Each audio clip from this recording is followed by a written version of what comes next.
Vega Jewelers Luxury Bridal Jewelry Exhibition Sale first and second November the Residency Towers at Coimbatore. Karthika మాసంలో వచ్చేటువంటి కార్తీక పౌర్ణమికి ఎంత విశిష్టత ఉందో అందరికీ తెలిసిందే. అయితే కార్తీక పౌర్ణమి కోసం సంవత్సరం మొత్తం ఎదురు చూసేటువంటి మహిళలు ఈసారి 4వ తారీఖు చేసుకోవాలా 5వ తారీఖు చేసుకోవాలా పౌర్ణమి అని మీమాంసలో ఉన్నారు. దీన్ని నివృత్తి చేయడానికి మనతో పాటు ప్రముఖ వేద పండితులు కృష్ణమాచార్యులు గారు ఉన్నారు. ఒకసారి గురుగారిని అడిగి అన్ని వివరాలు తెలుసుకుందాం. అలాగే కార్తీక మాసానికి సంబంధించినటువంటి విశిష్టత కూడా ఆయన అడిగి తెలుసుకుందాం. సార్ నమస్తే అండి. జై వీరబ్రహ్మ జై గోవిందబాంబ జై తల్లి. నమస్కారం అమ్మా. సార్ గురువుగారు చెప్పండి, ఏంటి ఈసారి 4గా 5గా ఎప్పుడు చేసుకోవాలి పౌర్ణమి అని చాలా మందిలో డౌట్ ఉంది. మనకున్నటువంటి తెలుగు మాసాలకు ఆ పేరు ఎలా వస్తుందంటే పున్నమి చంద్రుడికి దగ్గరగా ఉన్నటువంటి చంద్రుడు ఉన్నటువంటి నక్షత్రం కృత్తికా నక్షత్రయుత పౌర్ణిమ కార్తీక మాసంగా మనం చెబుతాం. కృత్తికా నక్షత్రానికి దగ్గరగా పున్నమి చంద్రుడు వస్తే అది కార్తీక మాసం. అశ్విని నక్షత్రానికి దగ్గరగా పౌర్ణిమ వస్తే ఆశ్వయుజం. ఇలాగా ఏ ఏ నక్షత్రానికి దగ్గరగా పౌర్ణిమ అన్నటువంటిది వస్తే దాన్ని ఆ మాసంగా మనం చెప్పేటువంటి ప్రయత్నం చేస్తూ ఉంటాం. మీరన్నట్టుగా పరమ ప్రతిష్టమైనటువంటి అంటే కార్తీక మాసానికి సమానమైనటువంటి మాసం ఏమీ లేదని పెద్దలు చెబుతూ ఉంటారు. ఎందుకంటే హరిహరులకు భేదం లేనటువంటిది, లక్ష్మీ నారాయణులకి కళ్యాణం జరిగేటువంటిది, పరమ ప్రతిష్టమైనటువంటి పరమేశ్వరుడి యొక్క తత్వంతో కూడినటువంటిది ఈ కార్తీక మాసం. కాబట్టి ఇది విశేషవంతమైంది. కానీ తిథివార నక్షత్ర యోగకరణాలు చూస్తున్నటువంటి సందర్భంలో సూర్యుడు ఉదయించేటువంటి సందర్భంలో ఉన్నటువంటి తిథిని మనం ప్రామాణికంగా తీసుకుంటాం సర్వసాధారణంగా. ఆ ప్రకారంగా 4వ తారీఖు 5వ తారీఖు కార్తీక పౌర్ణమి అన్నటువంటి ఆలోచనలు మనందరికి కూడా వస్తూ ఉంటాయి. ఏది ఏమైనప్పటికీ కూడా రాత్రి బలాన్ని కలిగి ఉన్నటువంటిది పౌర్ణిమ. పౌర్ణిమ కానీ అమావాస్య కానీ చంద్రుడికి సంబంధించినటువంటి షోడశ కళలు కలిగినటువంటి ఆ లెక్క ప్రకారంగా చూసుకున్నట్టయితే మరి నక్షత్రం ఏమో భరణి నక్షత్రం ఉంది, 5వ తారీఖుకి కృత్తికకు దగ్గరగా ఉంటుంది. మరి 4వ తారీఖు చూస్తే మాత్రం అది అశ్విని నక్షత్రమే అయి ఉంది. రేవతి నక్షత్రము అశ్విని నక్షత్రాలే ఉన్నాయి. మరి పున్నమి చంద్రుడు అన్నటువంటి వాడు కృత్తికకు దగ్గరగా ఉండాలి. ప్రత్యేకించి 5వ తారీఖు పౌర్ణిమ సాయంకాలం 6:47 వరకు కూడా ఉంది.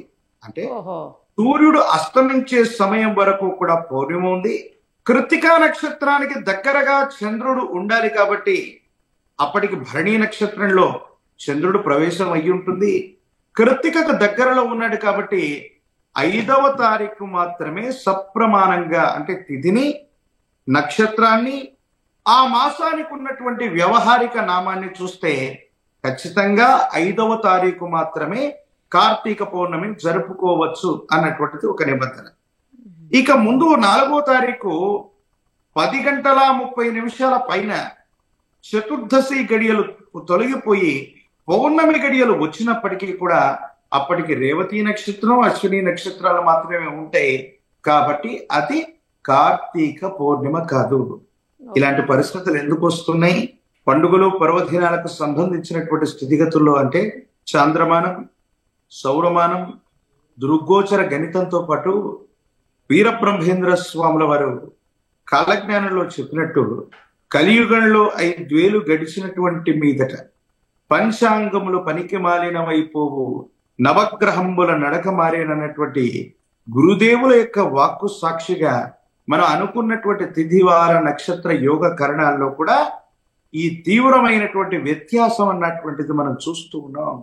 కాబట్టి సప్రమాణికంగా 5వ తారీఖు అయినటువంటి నవంబర్ 5వ తారీఖు అయినటువంటి బుధవారం రోజు మాత్రమే కార్తీక పౌర్ణమిని మనం నిర్వహించుకోవాలి. జ్వాలా తోరణాన్ని కూడా మనం విశేషంగా ఏర్పాటు చేసుకోవాలి. అసుర వధ తర్వాత పరమేశ్వరుని కూడా పార్వతీ అమ్మవారు ఈ జ్వాలా తోరణం ద్వారానే అమ్మవారు దిష్టి తీసిందన్నటువంటి ప్రాశస్తం మనందరికీ కూడా తెలిసింది. అందుకే విశేషవంతమైనటువంటి శ్రీగిరి పర్వతం, శ్రీశైలం లాంటి క్షేత్రాల్లో కావచ్చు, పరమశివుడు ఉన్నటువంటి ప్రముఖమైనటువంటి క్షేత్రాల్లో అద్భుతమైనటువంటి జ్వాలా తోరణాన్ని ఏర్పాటు చేసి ఒక తోరణంలాగా జ్వాల ఉన్నట్టయితే ఆ జ్వాల కింద మనం అందరం కూడా భక్తాదులందరం కూడా వెడుతూ ఉంటాం. పరమ పవిత్రమైంది. తీవ్రమైనటువంటి నరఘోష, నరదిష్టి, నరపీడలతో పాటు ప్రశస్తవంతమైనటువంటి దిష్టి తొలగిపోవడంతో పాటు దైనందిన జీవితంలో మంచి సద్గతులు మనకు లభించడానికి 5వ తారీఖు అయినటువంటి కార్తీక పౌర్ణమి నాడు జ్వాలాతోరణంలో పాల్గొనటం, పరమశివుడి యొక్క అభిషేకాన్ని చేయించుకోవటం, కృత్తికకు దగ్గరగా ఉన్నటువంటి పౌర్ణిమని చేసుకోవటం వల్లనే మనకు అనుకూలవంతమైనటువంటి ఫలితాలు వస్తాయని శాస్త్రం చెప్పింది. కాబట్టి మనం తప్పనిసరిగా 5వ తారీఖు సూర్యుడు అస్తమించే సమయంకు, సూర్యుడు ఉదయించే సమయానికి అంటే ఉభయ సమయాల్లో కూడా ఈ తిథి ఉంది. కృత్తిక నక్షత్రానికి దగ్గరగా ఉంది కాబట్టి 5వ తారీఖును మాత్రమే మనం పౌర్ణిమగా సప్రమాణంగా తీసుకోవచ్చు అన్నటువంటిది నా యొక్క అభిప్రాయం. గురువుగారు, ఇంకొక విషయం చెప్పండి. ఏంటంటే జనరల్గా తెల్లవారుజామున 5 గంటలకి ఒత్తులు వెలిగిస్తారు. 365 ఒత్తులు వెలిగించడం అనేది ఆ రోజు మనం ప్రత్యేకంగా చేసేది మహిళలు ముఖ్యంగా. సో కొంతమంది ఉదయం వెలిగిస్తారు, కొంతమంది ఏమో ఈవినింగ్ 5 తర్వాత వెలిగిస్తుంటారు. ఏది కరెక్ట్ గురువుగారు? అసలు ఏదైనా కరెక్టేనా? మనం దీపావళి పర్వదినాన్ని ఆశ్వయుజ మాస కృష్ణపక్ష అమావాస్య రోజు ఒక్కరోజు చేసుకుంటాం అనుకుంటాం. కానీ దీపావళి అమావాస్య అయిపోయినటువంటి మరుసటి దినం కార్తీక మాసంలోని ప్రతిరోజు దీపావళి. ఇక 30 రోజుల పాటు మనం దీపాలను వెలిగిస్తుంటాం. మీరన్నట్టుగా 365 రోజుల్లో స్త్రీలకు నిషిద్ధమైన రోజుల్లో ఇంట్లో దీపారాధన చేయలేనటువంటి లోటు ఉంటుంది. కాబట్టి 365 ఒత్తులతో ఆనాడు దీపారాధన చేసినట్లయితే సంవత్సరం మొత్తం కూడా దీపారాధన చేసినటువంటి ఫలితం వస్తుంది. విశేషంగా మీరు అన్నట్టుగా తెల్లవారుజాము ఏదైతే ఉందో కువలయములు వికసించు సమయం, కలువలు, తామరలు వికసించేటువంటి అద్భుతమైనటువంటి సమయాన్ని కువలయములు వికసించు సమయం అని బ్రహ్మీ ముహూర్తం అని చెప్తూ ఉంటారు. విశేషవంతమైనటువంటి బ్రహ్మీ ముహూర్తంలో వెలిగించేటువంటిది.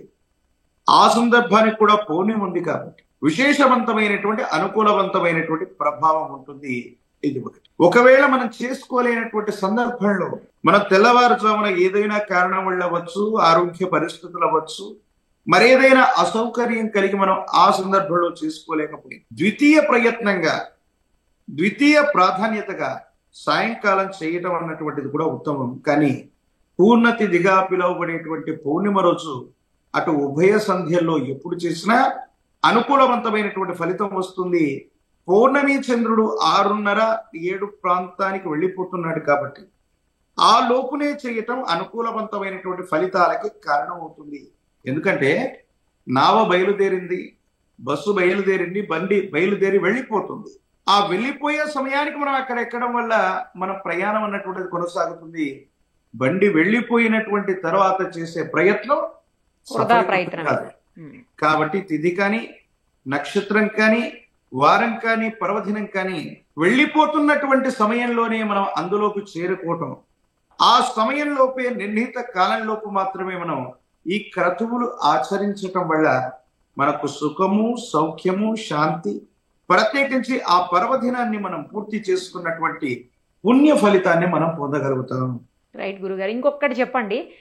ఈ మాసంలో విశిష్టత చాలా ఉంటుంది అని అంటూ ఉంటారు. అసలు కార్తీక మాస విశిష్టతని కొంచెం వివరించండి గురువు గారు. విశేషవంతంగా పెద్దలందరూ కూడా చెప్తున్నటువంటిది, కార్తీక మాసంతో సమానమైనటువంటి మాసం వేరొకటి లేదు. మనం కేవలం ఇది పరమేశ్వరుడికి మాత్రమే సంబంధించింది అనుకుంటాం. ఈ దక్షిణాయన పుణ్యకాలంలో పరమ ప్రశస్తవంతమైన శివకేశవులిద్దరికీ సంబంధించింది, ప్రత్యేకించి వనభోజనాలకి సంబంధించింది, పరమేశ్వరుడి యొక్క వైభవానికి సంబంధించింది. మనందరికీ కూడా శివరాత్రి పర్వదినం అనుకుంటూ ఉంటుంది తల్లి. ఈ శివరాత్రి పర్వదినం అన్నటువంటిది సంవత్సరానికి ఒక్కసారి మహాశివరాత్రిని మనం జరుపుకుంటే, మాసా శివరాత్రి అన్నటువంటి దాన్ని ప్రతి మాసంలో మనం జరుపుకుంటాం. కానీ కార్తీక మాసంలో మనం చేసేటువంటి ఈ పర్వదినాలు, కార్తీక మాసంలో మనం చేసేటువంటి ఈ విధి విధానాలు విశేషవంతమైనవి. పరమేశ్వరుడి యొక్క తత్వంతో అలరారేటువంటి విశేషవంతమైనటువంటి ఈ మాసంలో పరమేశ్వరుడు, శివుడు, కేశవుడు ఇద్దరి యొక్క శక్తి నిబిడీకృతమై ఉంటుంది. అందుకే లక్ష్మీనారాయణుల యొక్క కళ్యాణంగా తులసిని, ఉసిరిని మనం పూజించేటువంటి తత్వాన్ని కలిగి ఉంటుంది. ప్రత్యేకించి ఈ మాసం మొత్తం కూడా ఈ ఋతువులో మనకు లభించే ఉసిరిక ఫలాన్ని మనం తీసుకోము, భగవంతుడికి మాత్రమే మనం అర్పణ చేసేటువంటి తత్వం ఇందులో ఉంది. కుల మత వర్గ వైషమ్యాలకు అతీతవంతమైనటువంటి స్థితిగతుల్లో కూడా కార్తీక వన సమారాధనలు మనం చేసుకుంటూ ఉంటాం. పరమేశ్వరుడికి అత్యంత ప్రీతికరమైనటువంటిది. ఆ లక్ష్మీనారాయణులకు కూడా కళ్యాణం జరిగేటువంటి అద్భుతమైనటువంటి మాసం. సమస్తమైనటువంటి దేవగణాల యొక్క శక్తి ఈ ఋతువులో, ఈ మాసంలో, ఈ నక్షత్రానికి దగ్గరగా పౌర్ణమి గడియలు వచ్చినప్పుడు ప్రశస్తవంతంగా మనకు ప్రమాణం చెప్పబడ్డది. కాబట్టి ఏ మాసం కూడా కార్తీక మాసానికి సమానం కాదు. కాబట్టి పరమ ప్రశస్తవంతమైనటువంటి దీక్షలు మనం తీసుకుంటాం. అయ్యప్ప మాలధారణ అవనివ్వండి, ప్రశస్తవంతమైనటువంటి దీక్షలన్నీ కూడా ఇదే కార్తీక మాసంలో. ఎందుకంటే ఋతువులు మారుతూ ఉన్నటువంటి సందర్భాలు, శీతోష్ణ స్థితులు మారుతున్నటువంటి సందర్భాలు, దేశ కాలమాన పరిస్థితుల్లో సూర్యోదయం, సూర్య అస్తమయం, అలాగే ఉష్ణోగ్రతలు ఇవన్నీ కూడా మారుతున్నటువంటి సందర్భం ఈ కార్తీకంలోనే జరుగుతుంది. వీటన్నిటిని తట్టుకొని, మన శరీర ఉష్ణోగ్రతను తట్టుకొని, విశేషవంతమైనటువంటి సాత్వికమైనటువంటి ఆహారం చేత, సాత్వికమైనటువంటి ఆలోచనల చేత భగవంతుణ్ణి చేరుకోవడానికి ఒక ప్రత్యేకమైనటువంటి నిబంధనగా ఈ కార్తీక మాసాన్ని మనం పెట్టుకున్నాం. ఒక కార్తీక మాసంలో విశేషవంతమైనటువంటి పరమశివుడి యొక్క అనుగ్రహం చేత 30 రోజుల పాటు దీక్ష చేస్తున్నటువంటి వాళ్ళు కూడా అనేకంగా ఉంటారు. అందుకే కార్తీక మాస వైభవాన్ని, కార్తీక మాస మహత్యాన్ని అనునిత్యం కూడా మనం చదువుకుంటూ పరమేశ్వరుడి యొక్క తత్వం చేత మనుషులే కాదు, తుదకు పరమేశ్వరుణ్ణి పూజిస్తే విశేషవంతమైనటువంటి జంతుజాలములు కూడా మోక్షాన్ని పొందాయి అన్నటువంటి మహత్యాన్ని మనం తెలుసుకుంటాం. ఐహిక సంపదలే కాదు, భౌతికపరమైనటువంటి సంపదలే కాదు, ఆధ్యాత్మికపరమైనటువంటి మోక్ష మార్గాన్ని ఈ కార్తీక మాసాన్ని గనక మన వ్రతాన్ని ఆచరించగలిగినట్లయితే వీటన్నిటినీ ముంచి మోక్ష మార్గాన్ని మనం పొందుతాం. దానికి మనుషులే కానక్కర్లేదు, జంతుజాలములు కూడా మోక్షాన్ని పొందాయి పరమేశ్వరుణ్ణి నమ్మి. అది కేవలం ఆ పరమశివుడికి మాత్రమే సొంతం. అందుకే సృష్టి స్థితి లయకారుడైనటువంటి పరమేశ్వరుణ్ణి ఒక్కసారి అనుగ్రహించమని మనం కోరుకుంటే చాలు, ఆ బోలాశంకరుడు మనకు భౌతిక సంపదలు ఇస్తాడు, ఆధ్యాత్మిక పరమైనటువంటి మోక్షాన్ని కూడా ఇవ్వడానికి ఈ కార్తీక మాసం అన్నటువంటిది విశేషం. రైట్ గురుగారు, చాలా బాగా చెప్పారు. థ్యాంక్ యూ గురుగారు, థ్యాంక్ యూ సో మచ్. జై వీరబ్రహ్మ, జై గోవింద బాంబజీ.